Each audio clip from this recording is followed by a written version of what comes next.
tudo bem? A nossa entrevista hoje é sobre o conhecimento. Nós trouxemos um acadêmico, um professor titular da USP, aposentado, desembargador aposentado e pró-reitor do Unifiel. Nós hoje temos a felicidade de entrevistar o Dr. Luiz Carlos de Azevedo, que é pró-reitor do Unifiel. Doutor, muito obrigado pela participação do senhor aqui. Eu que agradeço estar aqui, sinto-me honrado de estar aqui com vocês e poder conversar um pouco com você aí e trazer alguma coisa assim, mais como lembrança de toda essa vida vivida aqui, que está se aproximando já dos 80 anos. Que ótimo! Então eu estou à sua disposição para ver o que você acha interessante de nós trazermos aqui para conhecimento dos alunos e para conhecimento de todos nós. Doutor, se nós formos pensar na academia, o senhor chegou no último estágio. Eu pensei nessa entrevista um pouco para a gente falar, lógico, com os nossos amigos de casa. A gente tem telespectadores, não só estudantes, mas profissionais liberais, empresários, etc. E eu pensei nessa entrevista para o senhor contar como foi justamente esse percurso. Tanto como um acadêmico, como um intelectual, a gente pode dizer dessa forma, como seguindo a área, diríamos assim, no Tribunal de Justiça. Juiz, depois desembargador. Quer dizer, são duas profissões que, obviamente, elas se conciliam em determinados momentos, mas são duas profissões difíceis de chegar ao estágio que o senhor chegou. Como é que foi isso, doutor? Bom, eu temo fazer com que vocês adormeçam antes que eu termine de explicar tudo o que aconteceu na minha vida. Na realidade, se nós formos vasculhar o passado, vamos verificar que a vida era muito diferente há 50, 60 anos atrás. Vamos nos transportar agora que eu tenho 20 anos. Estou entrando na faculdade. Por que eu escolhi direito? Por que eu escolhi entre profissões que existiam? Não existiam tantas quanto hoje, mas, na realidade, o aluno ou ele ia para direito, ou para medicina, ou para engenharia. E eu fui para o direito praticamente por exclusão, porque as duas eu não venceria e não conseguiria entrar nem no vestibular. Né? Mas, de qualquer maneira, o que eu queria dizer é o seguinte: a carreira do direito, a filosofia que lhe é conexa, né? E todas aquelas áreas que são circundantes da cadeira do direito, elas empolgam. E justamente porque empolgam, foi por isso que eu escolhi de todas elas o direito. Né? E, na realidade, também outro aspecto. A vida, como eu disse, é muito diferente. Nós tínhamos o curso médio, eu fiz o curso médio no Colégio São Luís, que era o colégio de padre. E um colégio, para a época, até certo ponto, rigoroso. Rigoroso no ensino, mas rigoroso também na disciplina. Né? E dali eu prestei o concurso vestibular e passamos todos os que estavam fazendo o clássico, que vamos chamar o direito, né? Todos eles entraram na faculdade e começamos a cursar.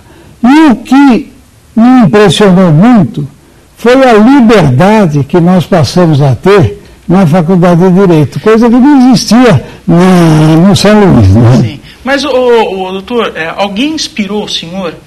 Porque o pai do senhor até militava na política, teve uma trajetória bacana. Meu pai é formado em Direito. Ele é da turma de 1920. Então a inspiração veio de lá, e não só a maneira de viver que ele transmitia, mas também ele era rodeado de livros de literatura, livros de filosofia e livros de direito também.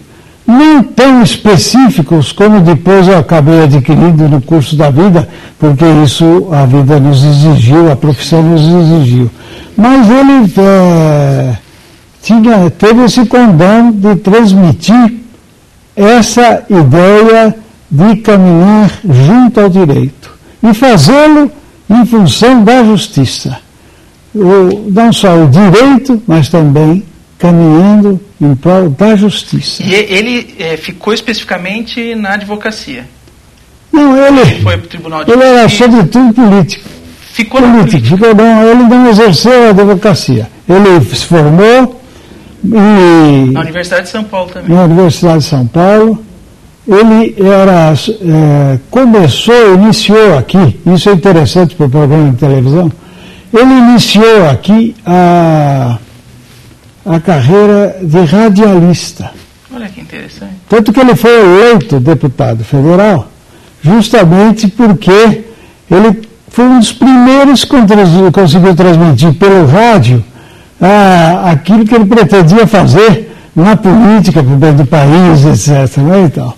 De sorte que isso foi um ponto marcante na vida dele, e ele foi constituinte de 1946, depois foi deputado estadual, e de fato que ele atuou na política há cerca de uns 10, 15 anos. Doutor, e como era conviver, porque na época a política era totalmente diferente do que é agora. Completamente. Era uma política ideológica, programática, totalmente, mas muito diferente mesmo. Como era conviver neste ambiente político? Porque a política, quem vive na política, vive 24 horas.